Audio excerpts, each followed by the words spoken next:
Bonjour, bienvenue au webinaire La Ville à hauteur d'enfant, notre mode d'emploi. On est très heureux de vous offrir ce webinaire aujourd'hui qui lance la première semaine de la rue École au Québec. On va y venir un petit peu plus tard là, sur cette semaine-là. Le webinaire aujourd'hui, c'est une adaptation d'une formation qu'on a donnée le Centre d'écologie urbaine et l'École de santé publique à l'Université de Montréal. Donc, une formation qu'on a donnée à quelques reprises qui est adaptée en mode webinaire. Je m'appelle Manuel Moreau. Je suis chargé de projet et développement au Centre d'écologie urbaine. Vous voyez probablement dans votre écran, ou vous allez peut-être voir plus tard, là, ma collègue Iman Salama qui m'accompagne aujourd'hui, qui est également chargée de projet et développement au Centre d'écologie urbaine. Et je suis aussi accompagné de Sonia Daly. Je vais te laisser te présenter, Sonia. Oui, merci Manuel. Donc, je suis coordonnatrice principale de recherche à l'École de santé publique de l'Université de Montréal. Heureuse de vous voir aujourd'hui. Alors aujourd'hui, si vous avez des questions, n'hésitez pas à les poser dans le module questions-réponses. Iman pourra y répondre. Sinon, on va tenter d'y répondre à la toute fin. À la toute fin aussi, là, on va avoir 10 minutes pour répondre à vos questions. Donc, si vous utilisez la fonction lever la main, on prend pour acquis que la question sera posée par vous à voix haute, donc préparez-vous. Sinon, vous pouvez conserver vos questions là, pour cette période-là à la toute fin. Le webinaire aussi est enregistré, il va être disponible dans les prochains jours sur le site semaine.ruecole.ca ou sur notre page YouTube, la page YouTube du Centre d'écologie urbaine. Je tiens finalement à préciser avant le début que le projet, le webinaire est réalisé grâce au soutien financier du gouvernement du Québec dans le cadre du programme d'aide financière du Fonds de la sécurité routière. Maintenant, pour le déroulement, on va faire une très brève présentation du Centre d'écologie urbaine et de l'ESPUM. Ensuite de ça, on va aborder la question pourquoi les enfants n'ont pas les mêmes opportunités aujourd'hui dans la ville. Quelles sont les conséquences ensuite de faire peu de place aux enfants dans la ville et les bénéfices également de redonner la place aux enfants dans la ville. On va tenter de répondre à la question aussi, évidemment, c'est quoi une ville à hauteur d'enfant. Ensuite de ça, on va avoir un bref témoignage d'une représentante de l'arrondissement Mercia Chagamaisonneuve, qui est une municipalité aime des enfants, qui va aussi répondre à cette question, pourquoi aménager la ville à hauteur d'enfant. Et ensuite de ça, on va présenter quelques initiatives inspirantes au Québec et à l'international, puis présenter aussi quelques ressources, quelques guides, quelques outils là, qui peuvent vous aider là, puis vous accompagner là, dans vos démarches. Avant toute chose, bref présentation du centre. On est un organisme à but non lucratif qui a été créé en 1996 par des citoyens et des citoyennes engagés à transformer leur communauté de manière durable. On propose des pratiques, des politiques pour créer des villes écologiques, démocratiques et en santé. Et on collabore avec des communautés, des municipalités de partout au Québec. On prend part aussi à des partenariats nationaux et internationaux. Maintenant, je vais te laisser la parole. Sonia. Merci Manuel. Donc, c'est une diapo un peu remplie, mais je vais faire ça rapidement. Donc, l'École de santé publique de l'Université de Montréal ou de son petit acronyme, l'ESPUM, qu'est-ce que c'est? En fait, c'est un pôle d'excellence en santé publique à l'Université de Montréal qui accueille chaque année environ 1500 étudiants du premier au troisième cycle. Mais en fait, je veux surtout vous parler de notre belle équipe qui travaille sur la recherche du projet Changer les règles du jeu, qui est un projet de recherche-intervention qui vise à favoriser la santé de tous les enfants par des interventions urbaines qui encouragent le jeu libre et la mobilité active et indépendante des enfants.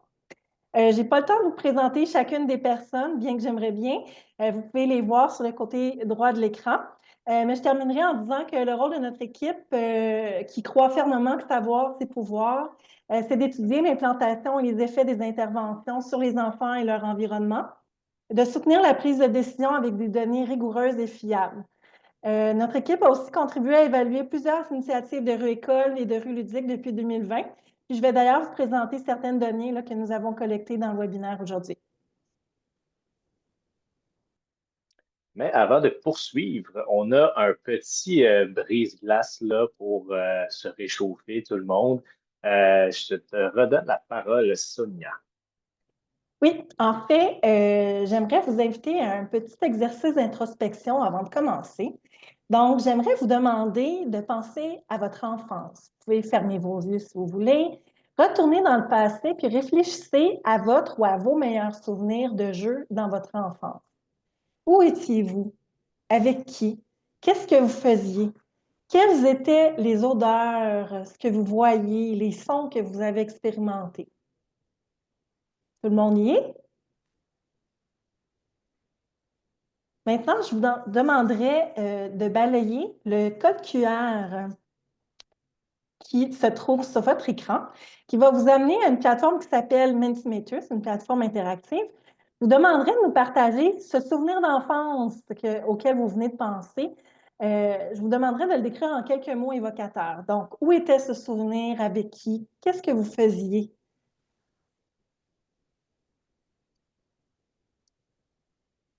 Vous avez également le lien dans le chat là, de la plateforme Mentimeter, si vous voulez.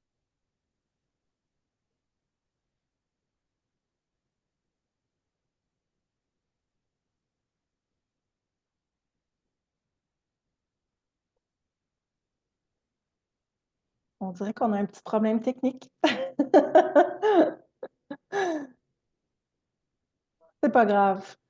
Peut-être qu'on peut inviter les gens à nommer dans le chat, en fait, en quelques mots, leurs souvenirs d'enfance. Ah, voilà, excusez.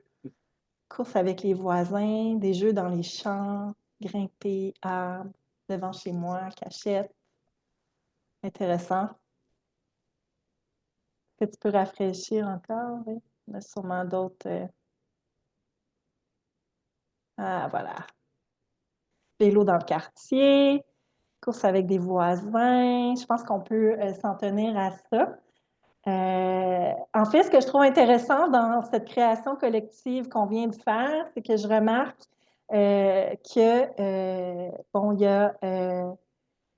il y a beaucoup d'activités physiques, en fait. Il y a beaucoup de déplacements ou de jeux qui se situent à l'extérieur, qui sont actifs. Il semble avoir la présence de d'autres enfants aussi.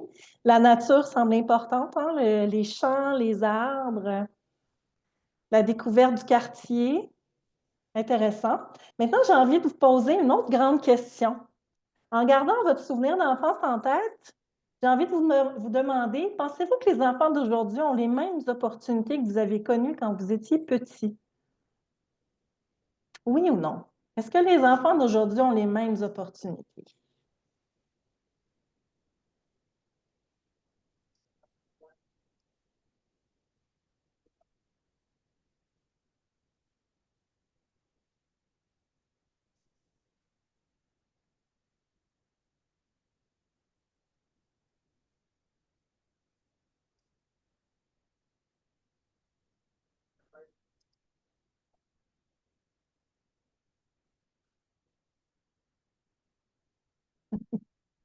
C'est les joies de la technologie.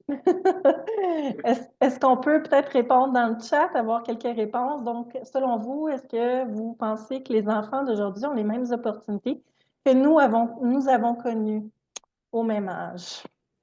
Donc, première réponse, c'est non. Oui, plus limité.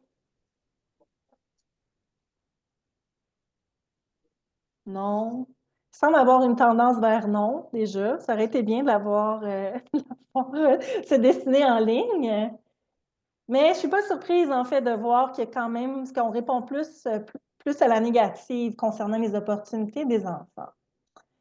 On peut changer, oui, merci Manuel. Donc, je pense qu'il y a quand même un consensus pour les quelques réponses que nous avons eues via le chat, merci, sur le fait que les enfants d'aujourd'hui n'ont pas nécessairement les mêmes opportunités que nous avons eues dans notre enfance. Mais pourquoi au juste les enfants n'ont pas les mêmes opportunités? Qu'est-ce qui fait qu'en 3, 4 générations, on en soit arrivé là? C'est une grande question. On va tenter d'y répondre, au moins partiellement aujourd'hui. En fait, la principale explication, c'est qu'il y a moins de place pour les enfants dans les villes comparativement à autrefois. Il y a davantage de voitures, les voitures sont plus grosses, elles peuvent faire plus de dommages. Les villes sont souvent aménagées en fonction des adultes et de leurs déplacements. Il y a aussi l'idée socialement acceptée que les rues existent seulement pour le déplacement et le stockage des voitures. Globalement, il manque d'espace et d'endroits stimulants pour les enfants pour jouer et se déplacer, et il y a de moins en moins de possibilités et d'opportunités pour les enfants d'être physiquement actifs. Je voulais vous présenter là, rapidement les manchettes. Ça, c'est juste les 6 derniers mois. Vous avez vu là, les manchettes défiler. Donc, on a Le nombre de piétons tués encore en hausse en le bilan routier 2024. Un adolescent heurté meurt happé par un véhicule à Donnacona. Un enfant de 11 ans happé mortellement par un camion à Montréal. On avait aussi une manchette à Val-des-Sources. On avait une manchette de la presse là, qui est parue il y a 2 semaines à peine. Montréal dangereux pour les enfants piétons. Donc, un petit échantillon de nos manchettes des 6 derniers mois. Poser la question, c'est un peu y répondre. Je voulais aussi vous montrer, au-delà des manchettes, je voulais aussi vous montrer à quoi peut ressembler concrètement le quotidien de beaucoup d'enfants se rendant à l'école le matin. Donc, ceci est une photo qui a été prise par un membre de notre équipe Changer les règles du jeu devant une école de Montréal où nous avons réalisé une intervention dans les dernières années. Laisseriez-vous votre enfant circuler sur cette rue pour se rendre à l'école? Encore ici, j'ai envie de dire, poser la question, c'est y répondre. Hein? On a du stationnement en double, en triple. C'est difficile de naviguer et c'est dangereux surtout. Puis aussi, il y a quelques décennies, c'était normal et naturel de jouer dans la rue. C'est plus nécessairement le cas aujourd'hui au Québec. Il y a même eu une cause qui s'est rendue devant la justice, puisqu'un citoyen s'est plaint que des enfants jouent dans la rue. Effectivement, le jugement R contre Epstein, qui date de 2023, a permis de plaider en faveur du jeu et du perdage de l'espace public en rappelant trois choses essentiellement. Un, jouer dans la rue n'est pas problématique. Deux, il est normal que des enfants jouent dans la rue, même si d'autres espaces existent, comme des cours arrière, des parcs, etc. Et trois, très important, la rue est une infrastructure sociale et un espace public, et non seulement un endroit où on peut transiter en voiture d'un point A à un point B. Il est donc tout à fait approprié d'y jouer. En fait, ce qui manque aujourd'hui dans nos villes, c'est un équilibre dans ce que le chercheur anglais Tim Gill nomme la pyramide du jeu libre. Pour que les enfants puissent jouer librement, il faut d'abord avoir un espace adéquat, sécuritaire, stimulant et à proximité de la maison ou de l'école. La proximité de l'espace fait en sorte que les familles ont le temps d'en profiter, puis que plusieurs enfants peuvent s'y déplacer. La qualité de l'espace, la présence d'autres enfants et le fait de fréquenter cet espace puissent rentrer dans la routine familiale sans mettre de pression sur l'horaire de la famille, font à leur tour en sorte que les attitudes des parents soient favorables au jeu des enfants dans ces espaces. À l'heure actuelle, la rue réunit une seule de ces conditions. Elle est à proximité des enfants et des familles. Elle permet donc de trouver le temps pour jouer, mais ce n'est pas possible d'y jouer bien souvent. Pour en faire véritablement un espace de jeu, il faut en faire un espace adéquat, invitant pour les autres enfants et sécuritaire pour rassurer les parents. Maintenant, quelles sont les conséquences de faire peu de place aux enfants dans les villes? Qu'est-ce qui se passe quand on ne leur donne pas la place qui leur revient? En fait, j'aime beaucoup cette image-là. On dit qu'une image vaut 1000 mots. J'aime bien ici parce que ce qui nous frappe, c'est qu'on voit un ballon comme un artefact archéologique là, dans un musée aux côtés des dinosaures. Donc, est-ce que le gélib est en voie d'extinction? La réponse est oui. Le gélib est vraiment en perte de vitesse chez les enfants alors qu'il est fondamental dans leur développement. Qu'est-ce que c'est exactement le jeu libre? D'abord, j'ai envie de vous dire que l'expression en elle-même, jeu libre, c'est comme un pléonasme, puisque le jeu, par défaut, devrait être libre. Le jeu chez les enfants, c'est un droit protégé par la Convention des droits de l'enfance et c'est du sérieux. Donc, c'est la base de leurs apprentissages. J'ai presque envie de dire que c'est la principale job, le principal emploi des enfants de jouer dans leur quotidien. En fait, le jeu libre, essentiellement, ça veut dire un jeu qui ne suit pas un objectif précis, qui est initié par et pour l'enfant et qui est réalisé sans l'intervention d'un adulte. Et je disais que le jeu libre est en voie d'extinction. C'est aussi corroboré par les données que nous avons collectées à l'École de santé publique de l'Université de Montréal. Donc, ce qu'on voit ici, c'est qu'on a sondé des enfants sur leurs habitudes de jeu libre et on voit qu'en moyenne, ils jouent librement 1 à 2 fois par semaine, alors que le jeu libre devrait être au cœur de toute leur journée.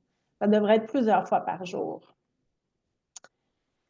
On remarque aussi que les enfants se déplacent de moins en moins activement. Et sans surprise, des enfants qui jouent moins librement, c'est aussi des enfants qui sont moins actifs. Une façon de garder les enfants actifs, c'est de leur permettre de se déplacer à pied, à vélo, en trottinette dans leur quotidien, que ce soit pour se rendre à l'école, à un commerce, à proximité, chez un ami. Or, des données de l'enquête canadienne sur les comportements de santé des jeunes d'âge scolaire montrent que les habitudes de déplacement des enfants ont drastiquement changé. Rappelons-nous de la photo de l'école présentée plus tôt, on peut comprendre en partie pourquoi.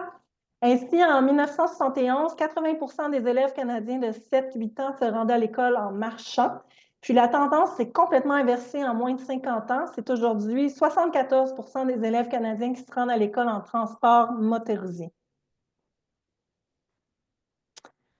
En fait, en 4 générations, les permissions que les parents accordent à leurs enfants pour se déplacer ont complètement changé.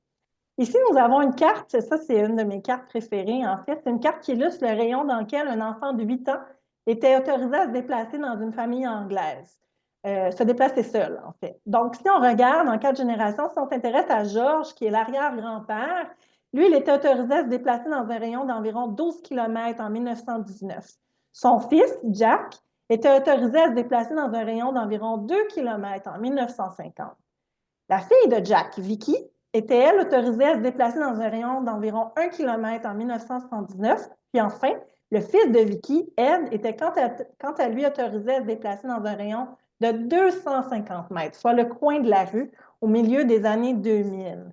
Donc, on voit qu'on est passé quand même là, de 12 km à le coin de la rue en 4 générations.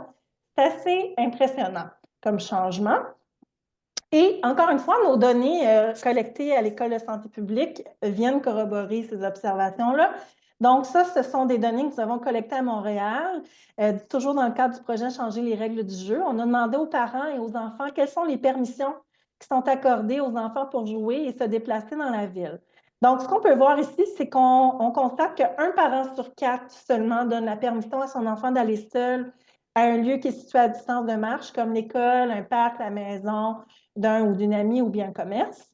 Les enfants, quant à eux, nous ont révélé qu'entre 71 et 87 d'entre eux n'ont pas la permission de traverser une rue principale seule et aucun d'entre eux n'a la permission de sortir seul quand il fait noir. Évidemment, on dit quand il fait noir, pas à 22 heures. On ne s'attend pas qu'un enfant de 7-8 ans soit à l'extérieur à cette heure-là. Mais je tiens ici à rappeler qu'on est un pays nordique et que l'automne, l'hiver et une partie du printemps, il fait noir en fin d'après-midi.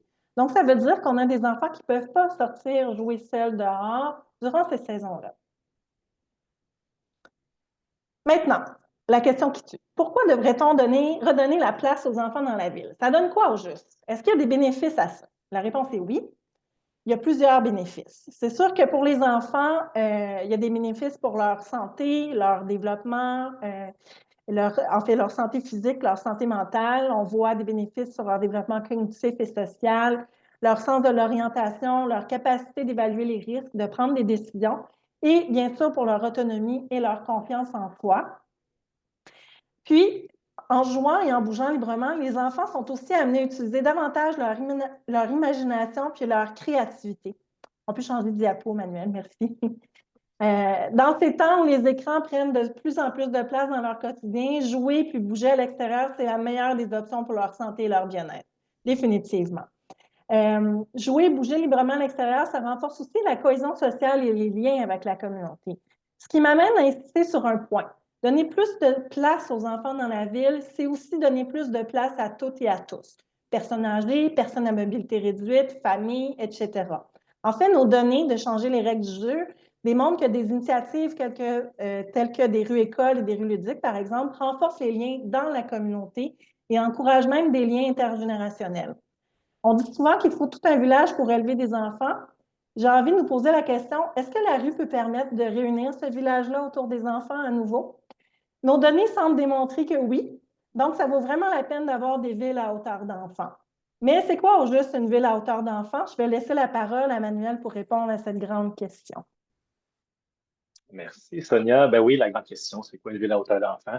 Ben, c'est difficile de définir précisément c'est quoi une ville à hauteur d'enfant. Il n'y a pas nécessairement de recette magique, là. Mais premièrement, juste le fait de prendre conscience qu'on a tendance à prendre des décisions en tant qu'adulte, de notre perspective majoritairement, ben, c'est une première étape avant d'ajuster nos pratiques. Une ville à hauteur d'enfant, ça implique premièrement de mettre l'enfant au cœur de toutes les préoccupations quand vient le temps de réfléchir à l'aménagement, soit d'un espace public, d'un parc, d'un quartier, mais aussi de bâtiments publics, ou même quand on réfléchit les mécanismes de participation publique aussi. Il faut aussi savoir que le Canada a signé la Convention relative aux droits de l'enfant des Nations Unies au début des années 90, ce qui implique que les gouvernements doivent mettre tout en œuvre pour s'assurer que les droits des enfants sont respectés, mais aussi que les enfants connaissent leurs droits. On a pour aujourd'hui identifié 3 articles de la Convention qui peuvent davantage vous interpeller quand on parle de la ville à hauteur d'enfant.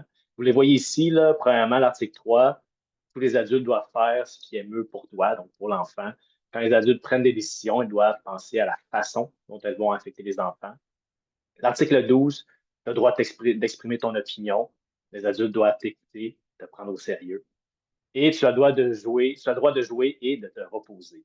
Donc, c'est des articles auxquels on peut se référer si on veut, d'une certaine manière, convaincre du bien fondé d'intervenir dans l'espace public en faveur des enfants, parce que c'est pas tout le monde qui est convaincu encore là, de ceci.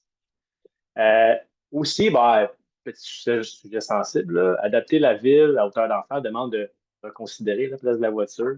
On va y venir dans quelques minutes aussi, là, mais l'enfant, Sonia l'a très bien expliqué, parce qu'il est seul ou avec ses amis, il se déplace uniquement en transport actif ou en transport en commun. Tous les espaces réservés au transport automobile ne répondent pas nécessairement à ses besoins, à lui, à l'enfant. Finalement, aussi, si vous manquez d'arguments, il est important de savoir qu'un environnement conçu et adapté pour les enfants, ben, c'est bénéfique pour tous les citoyens à la fin, particulièrement les plus vulnérables. On peut penser aux personnes à mobilité réduite ou les aînés, entre autres. Ce n'est pas exactement les mêmes besoins, mais l'objectif final est commun, c'est-à-dire avoir une ville accessible universellement. Un autre élément important à considérer, c'est la participation publique chez les enfants. Puis, sur ce sujet-là, je vais redonner la parole à toi, Sonia. Oui, merci Manuel. En fait, quelque chose qui est intéressant aussi pour aider à soutenir la réflexion et l'action autour du travail d'inclusion des enfants dans la ville, c'est le travail de Tim Gill. J'en ai parlé tout à l'heure avec sa pyramide du jeu. Il travaille aussi sur des outils concrets que toute personne qui souhaite redonner la ville aux enfants peut utiliser, que ce soit des municipalités, des services de garde, des services de santé, etc. C'est vraiment accessible à tous. Et bon, vous voyez 9 principes, en fait, qu'il encourage, 9 étapes qu'il encourage à suivre pour pouvoir redonner la ville aux enfants ou construire des villes à hauteur d'enfants. Donc, embrasser la diversité, l'égalité et l'inclusion, qui est la première étape. Construire une vision et des valeurs communes, faire participer les enfants de façon efficace, agir à l'échelle du quartier, recruter les bonnes personnes et mettre en place les bonnes politiques, compter ce qui compte, c'est-à-dire récolter des données sur ce qu'on fait, ne pas négliger la réglementation, la gestion et l'entretien. Ici, vous allez voir, en fait, je vous invite à consulter la traduction française qui a été faite là, par 100 degrés. Le lien va vous être partagé dans le chat de cet outil-là. Et j'ai toujours l'image, en fait, d'un escalier qui a été retravaillé avec, en fait, c'est un escalier pour l'adulte, mais il y a comme des bandes plates des deux côtés pour les poussettes pour monter des escaliers. Donc, ça a nécessité des changements là, dans les façons de faire, mais c'est un bon exemple de façon d'inclure l'enfant dans ce qu'on fait. Être opportuniste envers toutes les opportunités qui se présentent, puis faire vivre l'espace public, parce qu'évidemment, on peut avoir des espaces publics qui sont très beaux, mais peu utilisés parce que peu animés, peu habités. Donc, on voyait là, dans la pyramide du jeu libre que des enfants attirent d'autres enfants. Donc, l'idéal ici, c'est effectivement de faire vivre les espaces publics. Donc, vous pouvez consulter le travail, le traduit par 100 degrés. Je vous encourage vraiment à consulter cet outil-là, qui est très bien fait. Une autre chose qui est importante, en fait, pour construire des villes à hauteur d'enfants, c'est de les faire participer dans ce qu'on fait. Et qui dit participer, en fait, ça peut vouloir dire beaucoup de choses. Je sais que travailler avec les enfants, ce n'est pas toujours facile ni naturel. Les enfants ne peuvent pas généralement se rendre eux-mêmes, par exemple, au conseil de ville ou alors participer à des consultations publiques ou à l'adoption de budgets qui les concernent. Souvent, c'est plus facile pour nous, en tant qu'adultes, de les consulter via, par exemple, des réseaux sociaux ou bien les inviter à quelques événements, couper un ruban, bon, etc. Bien que cette façon de faire-là, c'est un pas dans la bonne direction, il y a plusieurs degrés d'implication des enfants possibles quand même à considérer. L'échelle de Hart que vous voyez ici, elle a été adaptée par l'organisme Apathy is Boring. Ça montre différents degrés d'implication des enfants qu'on peut aller chercher. Donc, c'est sûr que plus on se rapproche du vert, mieux c'est. C'est pas toujours possible. On vise une gradation. En fait, on peut commencer par certaines actions puis augmenter le degré d'implication des enfants. Mais il y a quand même un consensus qui émerge autant dans la science que la pratique. Plus les enfants sont impliqués, plus les initiatives ont des chances de connaître du succès. Ben, merci beaucoup, Sonia. Évidemment, là, je pense qu'il y a peut-être des questions qui sont apparues dans le chat. Là, encore une fois, on va tenter d'y répondre à la toute fin. Maintenant, on a également une invitée parmi nous, Martine Anglade, qui est agente de liaison à l'arrondissement Mercier-Hochelaga-Maisonneuve à Montréal. On a invité Martine, premièrement parce qu'elle est très gentille, mais aussi parce que l'arrondissement Mercier-Hochelaga-Maisonneuve, ben, c'est l'municipalité des enfants depuis les tout débuts de l'accréditation en 2020, en 2009. Pardon. Elle va nous partager quelques initiatives qui ont été mises en place depuis cette quinzaine d'années-là, puis nous parler de l'importance aussi d'adapter la ville pour les enfants. Bon, vous allez voir qu'adapter la ville à l'échelle de l'enfant, ce n'est pas uniquement une affaire d'aménagement urbain aussi. Alors, Martine, si tu es prête, je vais te laisser la parole. Merci, Manuel. Donc, effectivement, nous, depuis 2009, on est une municipalité amie des enfants, mais à l'origine, en fait, d'où est venue cette idée-là, c'est que il y a eu en fait une conférence internationale des Nations Unies organisée par l'UNICEF. Puis, il y avait justement une conférence autour de la ville amie des enfants qui est devenue qui s'est adaptée pour nous dans notre contexte à nous, municipalité amie des enfants. Donc, à l'origine, c'est de là qu'est venue l'idée suite à cette conférence internationale-là. Puis, ce qui a accroché, en fait, nos représentants à cette époque-là, c'était vraiment de cette prise de conscience que le meilleur indicateur pour un arrondissement, une ville qui est démocratique puis que la qualité de vie soit bonne, c'est les enfants. C'est l'indicateur suprême de est-ce qu'on est dans une ville qui est inclusive, qui pense à ces personnes les plus vulnérables. Donc, évidemment, c'est pas complet, il y a d'autres formes de vulnérabilité, mais prendre l'indicateur enfant et selon nous, puis selon ceux qui sont à l'origine de cette idée dans notre arrondissement, le meilleur indicateur. Donc, pour nous, en fait, on a développé, en fait, avant même d'être municipalité amie des enfants, on a développé un parcours des droits des enfants. Donc, avant d'être MAE, c'était en 2009, en 2008, on a développé un parcours qui, en fait, ça reprend la Convention des droits des enfants, la Convention internationale, et on a créé un parcours qu'il y a environ 30 établissements dans tout l'arrondissement qui, devant chacun des établissements, il y a un panneau qui reprend un des droits des enfants de la Convention de l'ONU. Donc, pour nous, notre arrondissement, c'est une chose importante que les enfants soient informés de leurs droits. Donc, via ce parcours-là, les parents peuvent le faire, les écoles le font, il y a des garderies qui le font. Puis évidemment, les citoyens ont accès quand ils se promènent. Donc là, je vous représente brièvement la carte, comme vous pouvez voir. Donc, il y a tout un travail de partenariat qui est fait avec les comités, les tables de quartier, les comités de parents et tout ça. Donc, voilà, on peut passer à la prochaine diapositive. Donc, pourquoi devenir municipalité amie des enfants? Ben, pour nous, pour reprendre un peu ce qui a été mentionné plus tôt, c'est en fait, c'est de faire reconnaître les droits des enfants, autant aux enfants, mais aussi aux parents et aux citoyens résidents de MHM. C'est de rendre accessibles les programmes de services, puis les programmes et les services donc, qui sont offerts par l'arrondissement. Donc, ça, c'est pour nous un de nos objectifs qu'on a voulu être municipalité des enfants, et puis c'est ça qui est toujours à la base et qui nourrit euh, notre vision. Ensuite, c'est la participation démocratique, donc la participation démocratique des enfants, donc qu'ils aient leur mot à dire, que les changements possibles soient pris en considération aussi de leurs besoins et de leur point de vue. Puis, l'organisation générale de l'arrondissement, pour nous, Municipalité Amis des enfants, c'est aussi dans la façon qu'on gère nos programmes de financement, qu'on accompagne nos organismes. Donc, voilà, on peut passer à la prochaine diapositive. Donc, en 2016, avec les 3 tables de quartier qu'il y a dans MHM, puis des comités de parents qui font partie de ces tables de quartier-là, ils ont eu l'idée de créer une certification MAE. Donc, une certification MAE, c'est pour les commerces qui, qui souhaitent adhérer à ce programme-là. Donc, l'idée, c'est vraiment de créer un partenariat avec les organismes communautaires, avec les entreprises aussi, les commerces, pour faire ressortir en fait chacune des opportunités, des expertises que chacun de ces acteurs-là, ils jouent aussi dans la vie générale des enfants. Donc, cette certification demande une volonté pour les commerces, pour les organismes, une volonté d'inclusion de la part de leur part.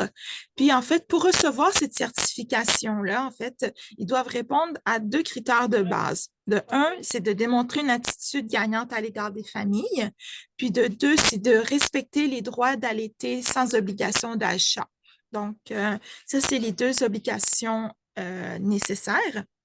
Et pour MHM, il y a aussi en fait d'autres éléments à satisfaire. Donc, pour les commerces, ils doivent choisir un ou 2 ou 3 de ces éléments-là que vous voyez à l'écran. Donc, ça peut être aussi rendre les toilettes accessibles en installant une table à langer ou des portes automatiques ou une rampe d'accès, offrir un menu pour enfants, des chaises hautes, tout ça. Donc, en fait, pour nous, dans notre arrondissement, c'est vraiment les comités de parents qui décident de c'est quoi les conditions pour qu'une entreprise reçoivent la certification, puis c'est les gens du comité de parents qui vont aussi déposer la certification lorsque celle-ci a été approuvée. On peut passer à la prochaine. Pour nous, évidemment, la participation publique des jeunes, c'est un élément super important. Ça a été mentionné, c'est pas juste un enjeu d'aménagement urbain, c'est aussi le rôle que jouent les enfants au sein de notre arrondissement puis au sein de notre société. Donc, pour nous, les mécanismes qu'on s'est donnés à MHM, donc déjà, il y a un comité MAE, donc un comité municipalité des enfants. Notre pic, notre journée la plus importante de l'année, c'est la Journée internationale des droits des enfants qui est le 20 novembre. Donc, on s'assure d'avoir des activités, d'utiliser cette opportunité-là, la Journée internationale des droits des enfants, pour expliquer l'importance d'une ville à la hauteur d'enfants.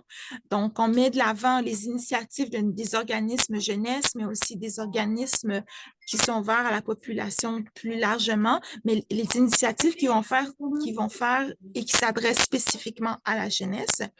Évidemment, le travail en partenariat avec les organismes, c'est essentiel et primordial. Nous, tout seul, l'arrondissement, on n'y arriverait pas, on n'atteindrait pas ces objectifs-là. C'est vraiment un travail de complémentarité avec autant les tables de quartier, les organismes communautaires qui font partie de ces tables de quartier-là. Donc, pour nous, c'est vraiment notre arme secrète et l'arme la plus puissante c'est de créer ce partenariat-là avec tous les acteurs. Ensuite, c'est aussi, nous, à l'arrondissement, on a 2 conseillères en participation publique. Elles font partie de l'équipe des communications. Leur rôle à elles, c'est justement quand il y a des projets, des programmes, c'est de s'assurer que la participation publique des jeunes, la participation publique générale, mais aussi que la participation publique des jeunes, comment est-ce qu'elle est adaptée, comment est-ce qu'on s'assure que les enfants ont leur place à travers que ce soit le conseil d'arrondissement, que ce soit à travers les différentes plateformes qu'on a. Il y a évidemment accompagnement. Nous, je donne un exemple, on fait affaire parfois avec des firmes externes qui sont spécialisées dans l'accompagnement et le travail avec les jeunes. Donc, ça, c'est une autre de nos mesures. Et puis, bon, évidemment, ben, laisser prendre le leadership aux jeunes, faciliter leur participation en ayant un horaire flexible, en offrant des billets STM, en offrant une collation. C'est toutes des mesures qu'on met en place pour faciliter leur participation publique quand il y a des événements. Puis, évidemment, c'est aussi de valoriser leur implication des jeunes. Donc là, on sort d'un programme, juste un projet justement. Là, on a remis une lettre officielle, on a fait tirer des billets pour la ronde, ben, on leur a offert des billets pour la ronde. Donc, c'est de trouver une façon de souligner puis de valoriser l'implication des jeunes quand ils contribuent. Et pour finir, je donne des exemples d'initiatives qu'on a mis en place. Bon, évidemment, on fait partie des rues écoles, du projet rue école, mais parallèlement à ça, on a aussi un programme de sécurisation des rues autour des écoles. Ce programme de sécurisation-là, en fait, c'est surtout au niveau de l'aménagement, de rendre accessible et facile d'accès les écoles, mais aussi les parcs autour des écoles. Donc, ça peut être, par exemple, changer l'essence d'une rue, une rue qui est à double sens, le mettre à double sens. Ça peut être élargir les trottoirs. Donc, c'est tout ce qui relève autour de l'aménagement. Et ça, c'est parallèle à le programme de rue-école. Donc, en ce moment, nous, on a 8 écoles qui sont sécurisées sur un total de 24 et notre objectif, c'est 3 par année. On a fait un programme de balado radio-climat avec les jeunes de 7 à 17 ans. C'est eux, les jeunes, qui avaient leur mot à dire sur les mesures que notre société, on prend au niveau du climat, qu'est-ce qui doit être fait, parce que c'est eux les héritiers de cette planète-là. Donc, c'était de leur donner la parole. On a eu un programme, on a eu un projet parce qu'on a travaillé sur un plan d'action intégré en développement social et pour s'assurer que les jeunes, leur vision et leurs besoins soient considérés dans ce plan d'action-là, on a fait tout un travail de consultation, de forum, d'un comité de suivi jeunesse pour s'assurer que le plan d'action aussi reflète leurs besoins. Et on a aussi un programme lanceur d'idées pour les parcs de MHM et le projet de skatepark Honoré Mercier qui provient d'initiatives des jeunes qui ont nommé ça comme un des besoins qu'ils avaient. Donc, voilà. Oui. Merci beaucoup, Martine. Très gentil de nous avoir partagé tout ça. Encore une fois, si vous avez des questions à poser à Martine, on a 10 minutes à la fin. Alors, n'hésitez vraiment pas. Maintenant, on voulait vous partager quelques initiatives inspirantes de différentes échelles, premièrement au Québec. Dans un premier temps, je voulais vous partager un peu l'approche des rues conviviales. Donc, comme je le disais un peu plus tôt, là, adapter la ville à l'échelle d'enfants, ben, ça implique de revoir nos espaces publics, dont les rues. Donc, l'approche des rues conviviales peut être préconisée. On appelle ça rue conviviale ou rue complète, là. C'est une rue qui est conçue pour les personnes de tous âges, de toute capacité, puis de tout mode de transport aussi. Vous savez probablement, nos rues ne sont pas conçues selon les besoins des piétons. Donc, une rue conviviale, ça prévoit la cohabitation entre les véhicules motorisés, les piétons, les cyclistes, le transport en commun. Donc, on vise vraiment un rééquilibrage de l'espace public. Puis, on veut que la rue passe d'espace de transit à espace de vie communautaire. Donc, certaines initiatives qu'on va vous présenter là, vont un peu dans ce sens-là. Si vous voulez en savoir plus aussi sur les rues conviviales, on vous partage dans le chat la politique des rues conviviales de la ville de Gatineau, qui est assez complète, qui est notre site web également, rueconviviale.com. Ensuite de ça, beaucoup d'entre vous le connaissent peut-être aussi, là, ou connaissent les rues de jeux libres ou les programmes de jeux libres comme Dans ma rue, on joue. Ça a été dans les premières initiatives qui ont été assez porteuses au Québec, là. Il faut savoir qu'à la base aussi, le Code de la sécurité routière interdit de jouer librement dans les rues du Québec. Mais certaines municipalités ont décidé d'adopter un règlement pour le permettre. C'est vraiment en partie grâce à ce succès-là, le succès de ces différents programmes-là, beaucoup qui s'appellent Dans ma rue, on joue, que le Code de la sécurité routière permet maintenant aux municipalités d'autoriser le jeu libre dans des ruelles ou des rues résidentielles. La façon d'intervenir pour ce type de programme-là varie d'une municipalité à l'autre, bien sûr, parce qu'il y en a plusieurs qui sont intervenus, vous les voyez, là, à Belleuil, à Pont-Rouge, à Verdun, Nicolet, Saint-Paul, un petit peu partout au Québec. Des fois, Des rues sont sélectionnées par la municipalité. Un formulaire doit être rempli par un groupe de citoyens. Souvent, ça doit être approuvé par un pourcentage de propriétaires. Mais voilà, plusieurs municipalités de différentes tailles ont vraiment adopté ce programme-là.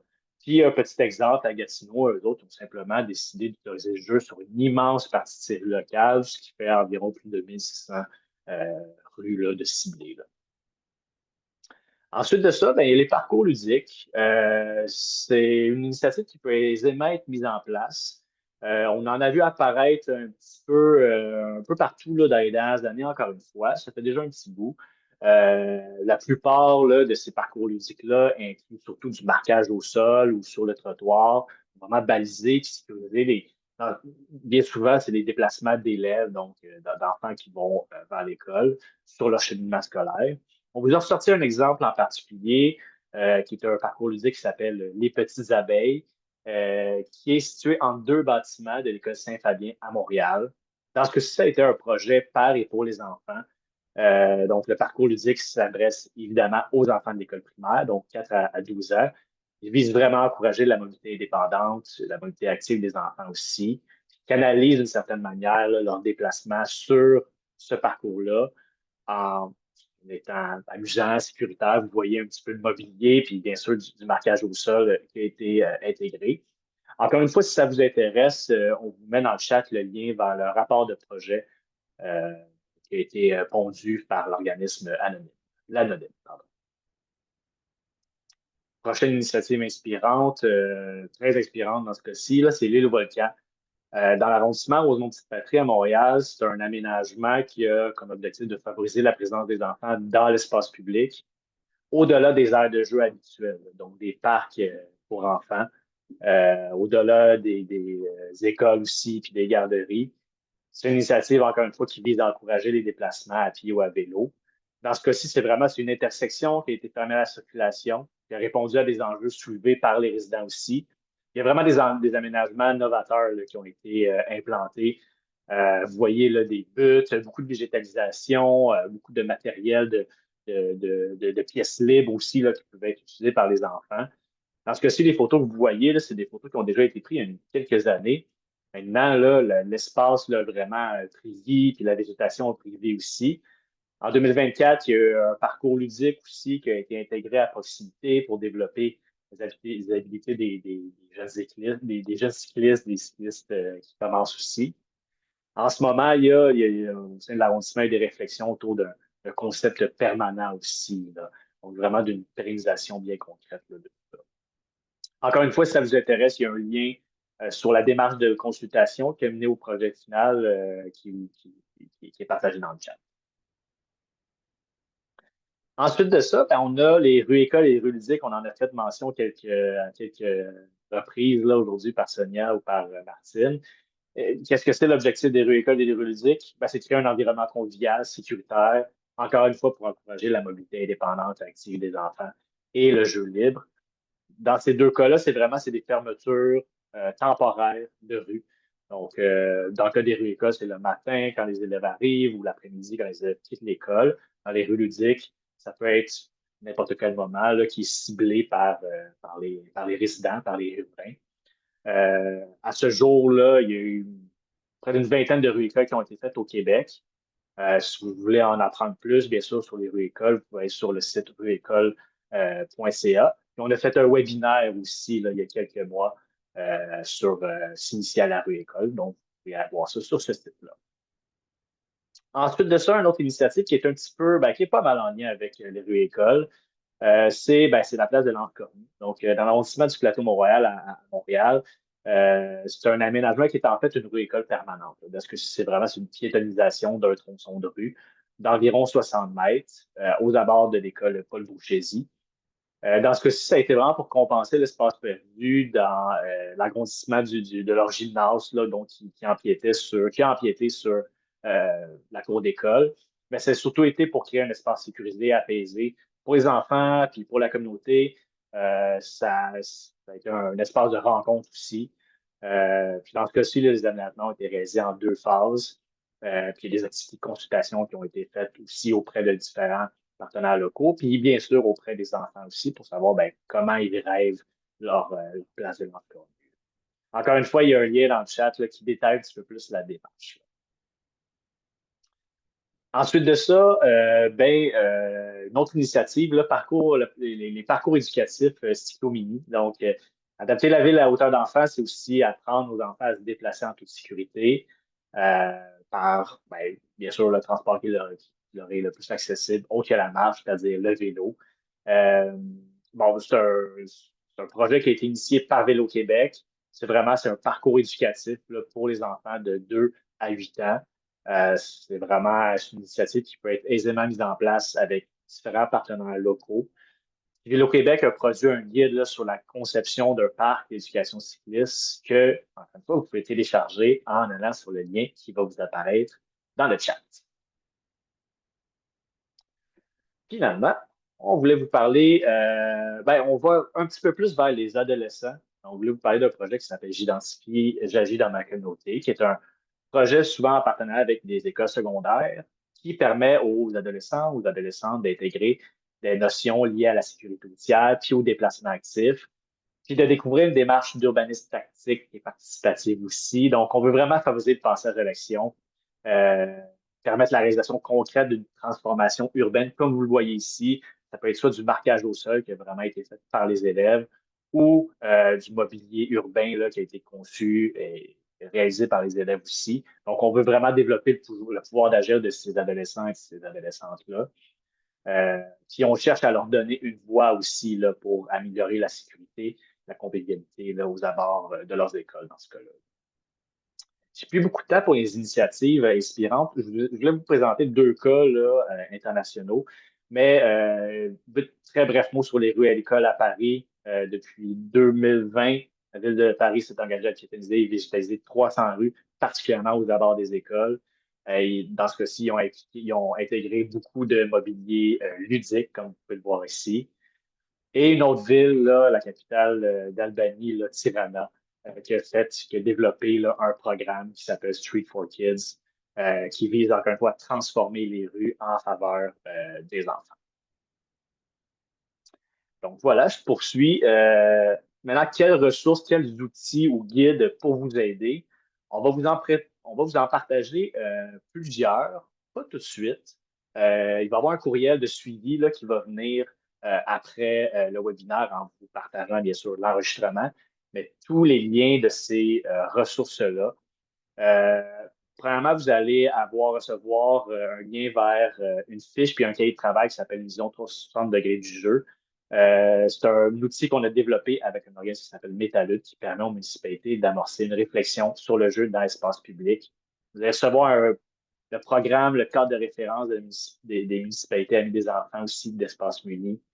Vous partagez tout plein d'outils aussi sur le site web Urbanisme Participatif. Un rapport aussi qui s'appelle Raconte-moi ta ville, qui a été pondu par Concertation Montréal et Métalutte, qui est issu d'une démarche de consultation citoyenne auprès des enfants de 4 à 12 ans. Donc, partager un autre lien vers un webinaire sur la participation publique aussi, puis un guide d'aménagement des rues en fonction des enfants. Et un autre guide aussi qui a été fait tout récemment là, par le Lab École, en fait, qui est bâtir ensemble des chemins vers l'école. Puis on va vous partager aussi les 9 étapes de Team Guild pour construire des villes à hauteur d'enfant. Donc, avant de passer à la période de questions, parce que je déborde un petit peu de mon temps, alors, il y a des initiatives qui sont en cours et à venir aussi. Il y a la semaine de la rue école, j'en ai fait mention plus tôt aujourd'hui. On vise à encourager des écoles un peu partout au Québec cette semaine à mettre en place une rue école. Il y a une dizaine de communautés qui font une rue école cette semaine, de Gatineau à Saint-Jean-sur-Richelieu à Montréal. Bientôt, on va produire un guide sur l'implantation de rues écoles permanentes aussi. Ça va venir en automne.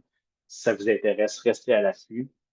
Encore une fois, autour des rues écoles, il y a une initiative, un mouvement pan-canadien qui se crée aussi. Là, on essaie d'intervenir un petit peu partout, d'accompagner des communautés un petit peu partout au Canada.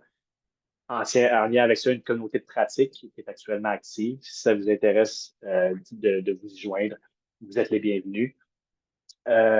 Puis ensuite, si vous souhaitez passer à l'action, n'hésitez pas à nous contacter à cette adresse-ci, jeuxlibre@écologieurbaine.net. Le centre va pouvoir vous accompagner dans vos démarches, autant accompagner une municipalité que le comité scolaire. Puis on a des démarches en commun aussi avec Sonia et son équipe avec l'ESPUM. On peut donner une formation sur la mise en place d'une rue école ou une formation sur la ville à hauteur d'enfants, là, comme on a fait aujourd'hui, mais sur 3 heures. On peut faire des observations terrain. L'ESPUM peut faire la collecte de données aussi. Alors, n'hésitez vraiment pas à nous écrire là, si ça vous intéresse. Maintenant, j'ai débordé de 2 minutes, là, fait que je pense qu'on va être capable de faire peut-être la période de questions en 8 minutes. Alors, est-ce qu'il y a des questions? Je pense que j'en vois apparaître dans le chat, là, mais Iman, est-ce qu'il y a des questions pour moi, Sonia, ou pour Martine? Oui, on a quelques questions. Peut-être avant de commencer à dire les questions sur le chat, on aimerait ça ouvrir aussi la possibilité de partager directement des questions en live. Donc, si vous avez des questions, je vous invite à lever la main, puis on vous donnera la parole.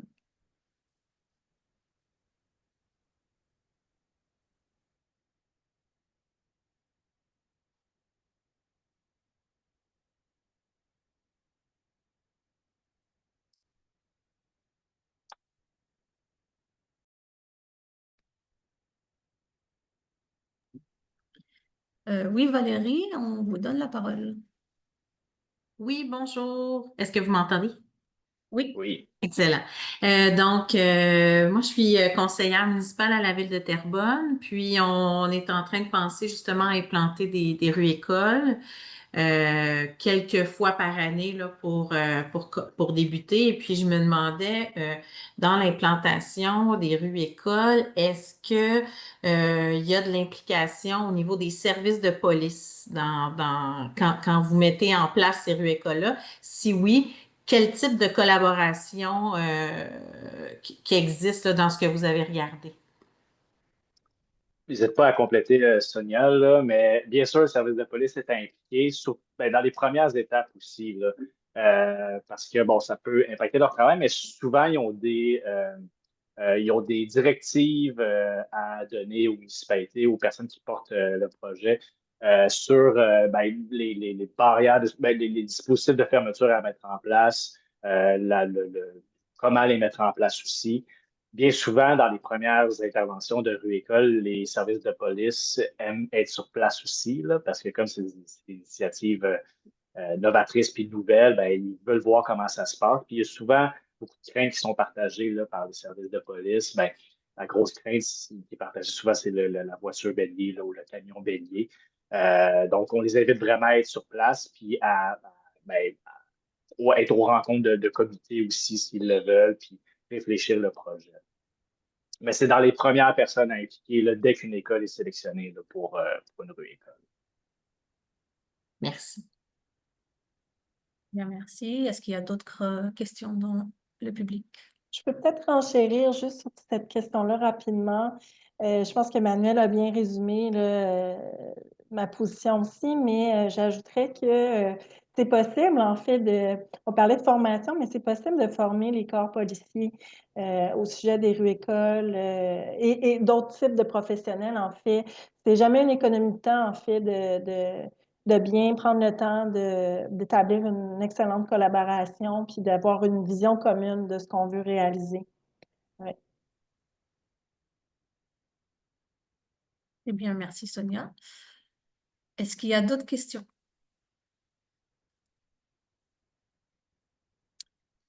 Très bien, donc je vais partager des questions qu'on avait dans le chat. Peut-être la première question de Sandra pour Martine. Quel est le processus pour devenir une ville amie des enfants? Donc en fait, vous pouvez aller sur le site Internet de Espace Muni. Donc, vous tapez Espace Muni, c'est vraiment un regroupement de municipalités c'est comme un organisme finalement qui regroupe plusieurs municipalités et eux, ils ont un formulaire à compléter et avec tous les critères pour devenir une municipalité amie des enfants. Donc, le site Espace Muni. Parfait, merci. On va poursuivre avec une deuxième question, toujours de Sandra. Quels sont les points de vigilance lorsqu'on intègre les enfants dans une démarche participative? peut-être pour Sonia. En fait, j'ai envie de commencer avec une petite anecdote. Je vais faire ça rapidement, mais j'ai une stagiaire, je ne l'ai pas présentée dans notre équipe tout à l'heure, dans la diapo là, de notre équipe, mais on a souvent des stagiaires et des professionnels d'ailleurs.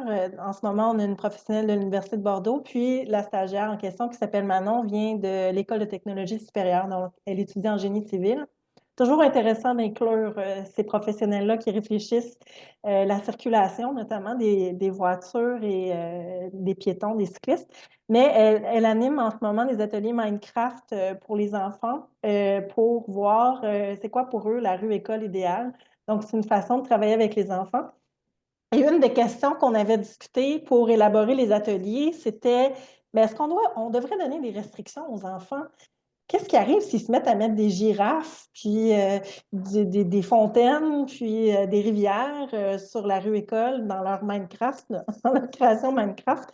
Puis en fait, la question on a pris un pas de recul, puis on s'est dit, est-ce que c'est une préoccupation d'adulte qu'on est en train de nommer ou une préoccupation d'enfant? Fait que je dirais que un des points de vigilance à avoir, c'est de régulièrement prendre un pas de recul sur est-ce que notre préoccupation, c'en est une d'adulte ou une d'enfant? Parce qu'au final, on a fait le choix de ne pas restreindre les enfants dans leur atelier Minecraft. Parce qu'un enfant qui dessine une rivière, qui met une rivière dans sa rue école, ou on a même un enfant qui a mis un espèce d'espace lounge en dessous de la rue école, ça peut sembler complètement farfelu comme idée, pas réalisable, évidemment, c'est pas réalisable, mais ça traduit quand même une idée comme celle du contact avec la nature, celle d'avoir un espace pour parler, pour chiller, comme ils disent, pour se dire des secrets. Donc, il faut aller au-delà de nos a priori. Je dirais que ça, c'est souvent le premier point de vigilance. Un autre, c'est de se rappeler aussi que les enfants, il ne faut pas attendre qu'ils viennent nous voir. Il faut aller vers eux. Donc, très important de se donner les moyens d'aller vers eux. C'est ça. Une fois, je parlais avec une conseillère municipale qui disait oui, mais les gens viennent de moins en moins assister au conseil de ville. D'accord. Est-ce qu'il y a d'autres moyens de rejoindre les enfants que le conseil de ville? Donc, il faut vraiment se mettre. En fait, construire des villes à hauteur d'enfant, ça veut dire se mettre à hauteur d'enfant aussi. Donc, avoir en tête ce qu'eux ont en tête et c'est ça, aller vers eux. C'est ça, je pourrais en parler encore longuement, là, je ne veux pas déborder, mais je dirais que la chose dont ils font le plus se méfier, c'est nos réflexes d'adultes. Il y a une dernière question. Nous n'avons plus de questions. Est-ce que quelqu'un souhaiterait avoir une dernière question, commentaire, partage? Mais s'il n'y a plus de questions, je pense que c'est parfait parce qu'il est 13 heures, puis je vois du monde qui sont déjà en train de quitter. Alors, puis peut-être compléter là, le rapport Raconte-moi ta ville de concertation moyenne que vous allez recevoir est assez complet, là, puis justement, fait état de ces points de vigilance-là, justement, là, pour compléter ce que Sonia disait. Donc, pour terminer, merci à les intervenants qui étaient là pour les présentations riches et inspirantes. Euh, donc, ce que vous avez montré là, va nous permettre de penser la ville à hauteur d'enfant pour transformer nos pratiques d'aménagement. On l'espère bien. Merci à vous là, pour votre attention, vos réactions. Euh, donc, voilà. Finalement, on vous encourage à oser offrir des espaces publics de qualité à nos enfants.